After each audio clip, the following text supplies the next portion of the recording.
ناظرین، اس ویڈیو میں ہمارا موضوع یہ ہے کہ کس طرح محبوبہ کی خواہش پر بادشاہ نے اللہ کے نبی حضرت یحییٰ علیہ السلام کا قتل کروایا۔ یہ واقعہ کب اور کس جگہ پیش آیا اور آپ کن پیغمبر کی اولاد تھے؟ اس سے پہلے کہ ہم اپنے موضوع کی طرف بڑھیں، حسب روایت ہم آپ کو اپنے یوٹیوب چینل پر خوش آمدید کہتے ہیں۔ اگر آپ ہمارے چینل پر نئے ہیں اور آپ نے ابھی تک ہمارے یوٹیوب چینل کو سبسکرائب نہیں کیا ہے تو ابھی سبسکرائب کریں اور ساتھ لگے بیل کے بٹن کو ضرور دبائیں تاکہ آپ تک ہماری تازہ اور دینی معلومات سے بھرپور ویڈیوز وقت پر پہنچ سکیں۔ شیطان جو ہمارا ازلی دشمن ہے، اس کی پوری کوشش ہوگی کہ وہ آپ کو اس بات سے روکے جس سے آپ کے دینی علم میں اضافہ ہو۔ اس لیے شیطان کے وسوسے سے محفوظ رہنے کے لیے اللہ عز و جل سے دعا کریں اور مکمل ویڈیو دیکھیں۔ ناظرین کرام، جس طرح سرور کائنات رحمت عالم جناب محمد مصطفیٰ صلی اللہ علیہ وسلم کی ذات گرامی تمام کمالات و صفات کی جامع اور انسانیت کی معراج ہے، اسی طرح حضور نبی کریم صلی اللہ علیہ وسلم کے صحابہ کرام سیرت و کردار کے اعتبار سے اتنے عرفہ و اعلیٰ مقام پر فائز ہیں کہ انبیاء علیہ السلام کو چھوڑ کر آج تک ان سے بہتر کسی انسان پر آفتاب طلوع نہیں ہوا۔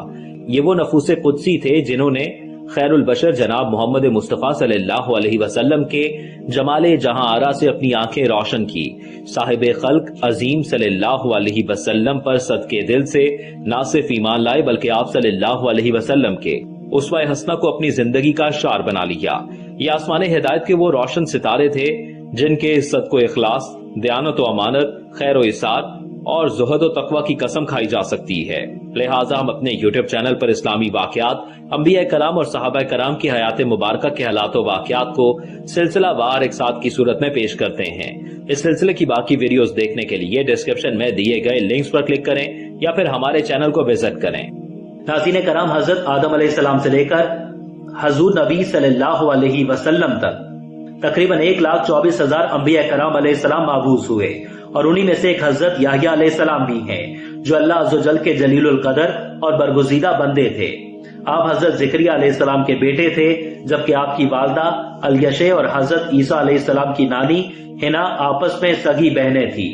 آپ اس وقت پیدا ہوئے جب ان کے والدین بڑھاپے کی انتہائی منازل کو چھوڑ رہے تھے، چنانچہ آپ کی پیدائش کسی معجزے سے کم نہ تھی۔ حضرت زکریا علیہ السلام نے اولاد کے حصول کے لیے بہت دعا مانگی اور اللہ تبارک و تعالیٰ نے انہیں شرف قبولیت بخشا۔ آپ کا نام بھی اللہ تعالیٰ کا فرمودہ تھا، کیونکہ ایسا نام اس سے پہلے ان کے خاندان میں کسی بچے کا نہیں رکھا گیا تھا۔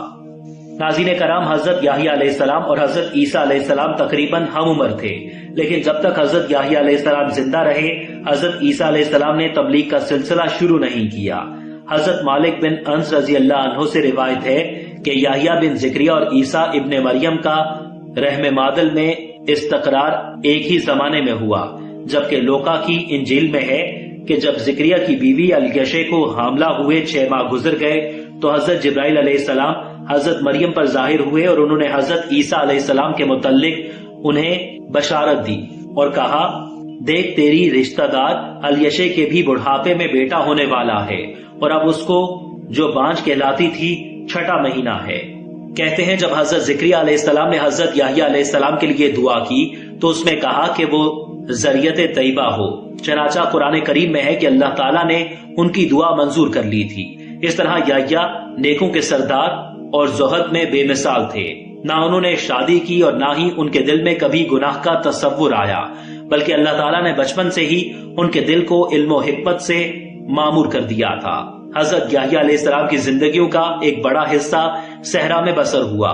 وہ جنگلوں میں خلوت نشین رہتے اور درختوں کے پتے کھاتے اور نہروں سے پانی پیتے اور بعض اوقات ٹڈی کی غذا حاصل کرتے اور اپنے آپ کو مخاطب ہو کر کہتے، اے یحییٰ تم سے زیادہ انعام یافتہ کون ہے؟ ابن عساکر نے بیان کیا ہے کہ ان کے والدین آپ کی تلاش میں نکلے تو بحیرہ اردن کے پاس ان کی اپنے بیٹے سے ملاقات ہوئی تو وہ بہت زیادہ روئے اور اپنے والدین کو بھی رلایا، کیونکہ انہوں نے دیکھا کہ ہمارا بیٹا اللہ کا زیادہ عبادت گزار اور اللہ سے بہت ڈرتا ہے۔ انہی جنگلوں میں آپ پر اللہ تعالیٰ کا کلام نازل ہوا۔ تب انہوں نے دریائے یردن کے نواح میں دین الہی کی منادی کی اور حضرت عیسیٰ علیہ السلام کے ظہور کی بشارت دی۔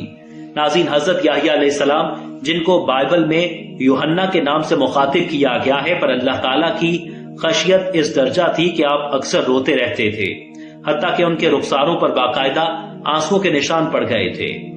وہ چونکہ یہودیوں کا دور تھا جبکہ حضرت یحییٰ علیہ السلام کی تعلیمات ان سے قدرے مختلف تھیں، اس لیے ان کی مقبولیت روز بروز بڑھ رہی تھی، بلکہ بنی اسرائیل بھی بڑی تعداد میں ان کی طرف مائل ہوتے جا رہے تھے۔ یہودیوں کا بادشاہ ہیرودیس جو نہایت بدکار اور ظالم تھا، اس صورتحال سے بہت خوفزدہ ہو گیا۔ اسے خطرہ لاحق ہو گیا کہ کہیں یہودی اس کے خلاف بغاوت کر کے تاج و تخت حضرت یحییٰ علیہ السلام کو نہ سونپ دیں۔ چنانچہ اندرونی طور پر وہ بھی ان کا مخالف ہو گیا۔ اتفاق سے انہی دنوں ہیرودیس کے سوتیلے بھائی کا انتقال ہو گیا۔ اس کی بیوی ہیرودیہ اپنے وقت کی بے حد خوبصورت عورت تھی اور ہیرودیسی کے بھاوج ہونے کے علاوہ اس کی بھتیجی بھی تھی۔ ہیرودیس اس پر عاشق ہو گیا اور اس نے ہیرودیہ سے شادی کر لی۔ کیونکہ یہ شادی اسرائیلی عقائد کے خلاف تھی، اس لیے حضرت یحییٰ علیہ السلام نے اس کی بھرپور مخالفت کی۔ انہوں نے سر دربار ہیرودیس پر لعنت و ملامت کی اور اسے اللہ تعالیٰ کے خوف سے ڈرایا۔ ناظرین، ایک دوسری روایت کے مطابق ہیرودیہ یہودیوں کے بادشاہ ہیرودیس کی بھاوج نہیں بلکہ سگی بھتیجی تھی۔ اس کے حسن و جمال نے ہیرودیس کو اس حد تک دیوانہ کر دیا کہ وہ اس سے نکاح پر تیار ہو گیا، جبکہ دوسری جانب حضرت یحییٰ علیہ السلام نے اعلان کر دیا کہ یہ نکاح شریعت تورات کی روح سے ناجائز ہے۔ اس مخالفانہ رد عمل کے چرچے ہر جانب ہونے لگے۔ یہ بات اس لڑکی ہیرودیہ تک بھی جا پہنچی۔ وہ خود بھی ملکہ بننے کی خواہش مند تھی اور وہ اپنے چچا سے شادی پر تیار تھی۔ چنانچہ وہ حضرت یحییٰ علیہ السلام کی سخت مخالف ہو گئی، کیونکہ اسے خدشہ پیدا ہو گیا تھا کہ کہیں ہیرودیس حضرت یحییٰ علیہ السلام کی باتوں سے متاثر ہو کر اس کے ساتھ شادی سے انکار نہ کر دے۔ بالآخر اس نے اس قضیے کو پاک کرنے کے لیے اپنے حسن و جمال سے فائدہ اٹھانے کا فیصلہ کر لیا۔ ایک رات وہ خوب آرائش اور زیبائش کر کے اور نہایت بھڑکیلا لباس پہن کر ہیرودیس کی خلوت میں جا پہنچی، جو اس وقت شراب کے نشے میں بری طرح دھت تھا۔ ہیرودیہ نے اپنے رقص اور اداؤں سے اسے بے حد محظوظ اور مسرور کیا اور اپنی زیبائی اور رعنائی میں اس حد تک پھانس لیا کہ وہ بے اختیار کہہ اٹھا، تیری جو آرزو ہو بیان کر، میں ہر قیمت پر اسے پورا کروں گا، کیونکہ میں تو تیرے حسن و جمال کا ایک ادنا سا غلام ہوں۔ ہیرودیہ مسکرائی اور کہا، اگر یہ سچ ہے تو میں زکریا کے بیٹے یحییٰ کا سر چاہتی ہوں، وہ مجھے بدنام کر رہا ہے اور میرا دشمن ہے۔ ہیرودیس نے محبوبہ کی خواہش پر فوراً نبی کے قتل کا حکم صادر کر دیا، لہٰذا اگلے ہی روز حضرت یحییٰ علیہ السلام کا سر کاٹ کر ہیرودیس کے سامنے لایا گیا۔ اس نے حکم دیا کہ سر ہیرودیہ کو پہنچا دیا جائے۔ شاہی اہلکاروں نے حضرت یحییٰ علیہ السلام کے کٹے ہوئے سر کو ایک کشت میں رکھ کر ہیرودیہ کو پیش کیا تو وہ پیغمبر کے کٹے ہوئے سر کو دیکھ کر بے حد خوش ہوئی۔ یہ اندرونک واقعہ سن 26 عیسوی میں پیش آیا۔ بعض لوگوں نے یہ واقعہ یوں بیان کیا ہے کہ اس بادشاہ کی عورت حضرت یحییٰ علیہ السلام پر فرفتہ ہو گئی تھی۔ اس نے آپ کی طرف پیغام بھیجا تو آپ نے انکار فرما دیا، جس پر وہ مایوس ہو گئی تو اس نے بادشاہ سے آپ کو قتل کا مطالبہ کر دیا۔ بادشاہ نے پہلے انکار کیا لیکن بعد میں مان گیا اور اس نے آپ کو قتل کرنے کے لیے آدمی بھیجا، جس نے آپ کا خون اور سر تھال میں رکھ کر اس عورت کو سامنے پیش کر دیا۔ ابن عساکر سے روایت ہے کہ حضرت یحییٰ علیہ السلام کو اس وقت قتل کیا گیا جب وہ مسجد جبرون میں نماز میں مشغول تھے، تاہم بعض تاریخ دانوں نے اس میں اختلاف کیا۔ وہ کہتے ہیں کہ حضرت یحییٰ علیہ السلام کا واقعہ بیت المقدس میں ہیکل سلیمانی اور قربان گاہ کے درمیان پیش آیا، جبکہ اس سے پہلے اس جگہ 70 انبیاء کرام شہید کیے جا چکے تھے۔ حضرت زید بن واقیدیہ کہتے ہیں کہ دمشق میں جب ایک مسجد کو دوبارہ تعمیر کیا جا رہا تھا تو میں نے خود اپنی آنکھوں سے دیکھا کہ شرقی جانب محراب کے قریب ایک ستون کی کھدائی کے دوران حضرت یحییٰ علیہ السلام کا سر مبارک برآمد ہوا۔ چہرہ مبارک حتیٰ کہ بالوں تک میں کوئی فرق نہیں آیا تھا اور خون یوں رس رہا تھا جیسے سر ابھی تن سے جدا کیا گیا ہو۔ بہرحال اس حقیقت کے باوجود کہ حضرت یحییٰ علیہ السلام کو شہید کیا گیا، اس بارے میں کوئی فیصلہ کن شہادت میسر نہیں کہ یحییٰ علیہ السلام کا اصل مقتل کون سا مقام تھا۔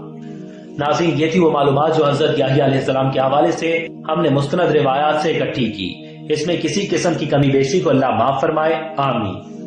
اللہ عز و جل سے دعا ہے کہ وہ ہمیں اپنے نبیوں کی زندگیوں سے نصیحت حاصل کرنے کی توفیق عطا فرمائے اور آپ کے اور میرے علم میں اضافہ فرمائے اور ہمیں اسی طرح دینی علم سیکھنے، جاننے اور پھیلانے کی توفیق اور ہمت عطا فرمائے، آمین۔ اگر آپ کو ہماری یہ ویڈیو پسند آئی ہے تو کمنٹ باکس میں اپنی قیمتی رائے سے ضرور آگاہ کریں، اور اگر آپ نے ابھی تک ہمارے یوٹیوب چینل کو سبسکرائب نہیں کیا ہے تو ابھی سبسکرائب کریں اور بیل کا بٹن ضرور دبائیں تاکہ آپ تک ہماری تازہ اور دینی معلومات سے بھرپور ویڈیوز وقت پر پہنچتی رہیں۔ شکریہ۔